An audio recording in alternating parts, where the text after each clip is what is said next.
How we're keeping, guys? David here from Doc Fitness, and this video is going to dive into how to gain weight over Christmas.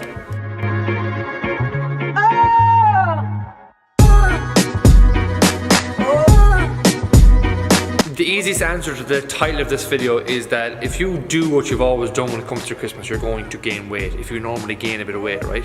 Look, and that's perfectly fine too, but what if you're somebody who wants to drop body fat and tone up in the new year, or right now, for example, but obviously with Christmas time you're not going to be doing that because it's a time to relax and enjoy family, friends, a bit of alcohol, a bit of food, whatever.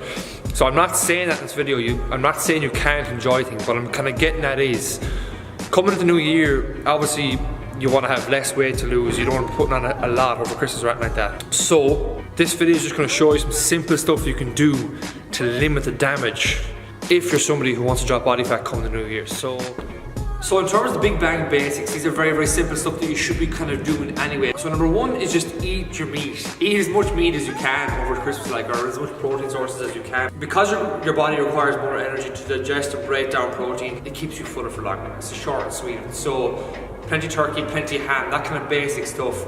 Make sure your main meals are bulked up with a lot of protein because it'll have the knock-on effect of keeping you fuller for longer, which might hold you back a bit from having celebration boxes for breakfast. Number two is kind of the same thing. It's just eat your veggies, eat plenty of veggies with your meals as well. Try and get in as much as you can. It's going to keep you fuller for longer as well, because the more volume you put inside your stomach of low calorie foods like veggies, you're going to fill up your stomach, which doesn't leave much room for more stuff. It gives your brain signals to say, I'm full, I don't want to eat anymore, I'm not hungry. The third basic tip is staying hydrated, drink plenty of water. Ladies, at least shoot for above 2 litres. Men, at least shoot for above 3 litres. And the easiest way you can kind of counteract that is have a 2 litre bottle of water handy with you over the coming weeks as well, and just make sure that you're getting it in, because you know yourself, if you're lazy around the house, you can tend to forget those things as well. So again, this is all stuff that you should be kind of doing anyway. It's nothing rocket science, it's just making sure you're drilling the basics. So the last one to round that off is just keep active as you can. Obviously it's going to be a few days where you won't be training, you might be training a lot less, but at least keep some base level of stuff in there to keep you ticking over if you like. So they're the big bang basics that you can kind of, anybody can take them, pop them into play. So the second side of this then is like the strategy side, as I'm going to call it. Because you're going to have such an excess amount of calories coming in over Christmas, and your activity levels are probably going to be down a little bit as well. Things like boxes of roses, celebration boxes, just food, the alcohol in general. I'm sorry, I apologize if you keep hearing noises, my roof is currently getting fixed. Anyhow, in a nutshell, you've just so much extra food and calories coming in overall. So what we're trying to do is be smart with that and offset that a little, right? So one little tip you can put into play is, along with protein, the veggies, the water, if you have meals where it's just like protein, a load of veggies like earlier on the day, and then later on the day, then you're leaving room for more, let's say, alcohol and food. This is about kind of banking up and saving calories for later in the day, especially the nights where you might be going out, or family meals, that kind of stuff. So if you're already having veggies and protein in earlier meals today, you're going to keep calories really, really low anyway. But one little tactic you can do is try out some fasting. That's the fancy word for basically you skip breakfast or prolong breakfast and kind of prolong your first meal of the day as well. So if you eat normally, let's say between 7 AM to 9 AM, you might eat now between, let's say, 11 AM to 1 PM. And if you can kind of prolong it to 1 PM, you're basically saving a big chunk of food that you can have later in the day.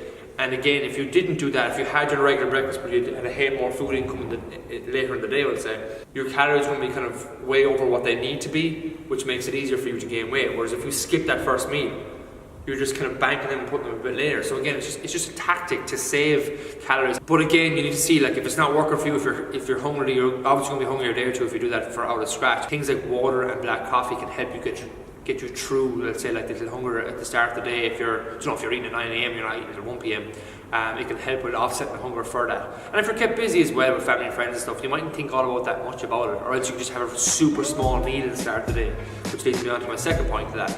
So instead of fasting, you might have super small meals earlier on the day, which again leaves room for bigger meals and alcohol, sweet drinks and stuff later on in the day. But look, I suppose the last little point in terms of gaining weight, like, it's not the end of the world. Like, a lot of people don't really care how much weight they gain over Christmas, but a lot of people do. And that's why I'm shooting this video as well, because the weight you do gain over Christmas, a lot of it's only going to be water weight anyway, because for every gram of carbohydrate you store 3 to 4 grams of water, and obviously over Christmas carbohydrates are way up. So again, I wouldn't stress it all that much. I wouldn't worry about weighing yourself over Christmas or anything like that, or even the week after. Wait maybe 2 or 3 weeks after before things settle for you again. And that would come off like that anyway if you're in a normal routine, so don't worry about it all that much. But again, if you want to be smart about it, just limit how much you might gain, or even just for the mental benefit, because so many people beat themselves up after. Try pop those tactics into play and see how they go for you. You don't really think about this stuff too much.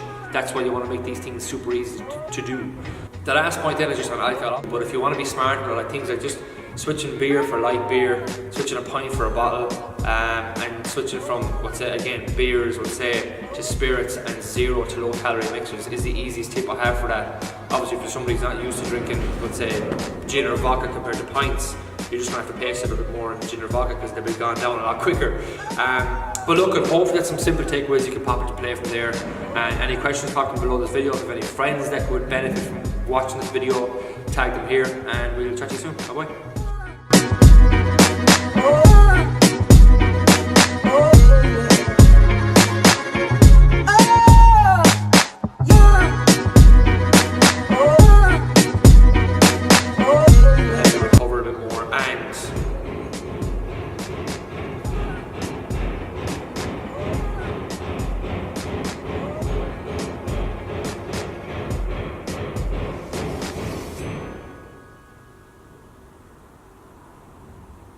And keep hunger levels and craving stuff at bay as well.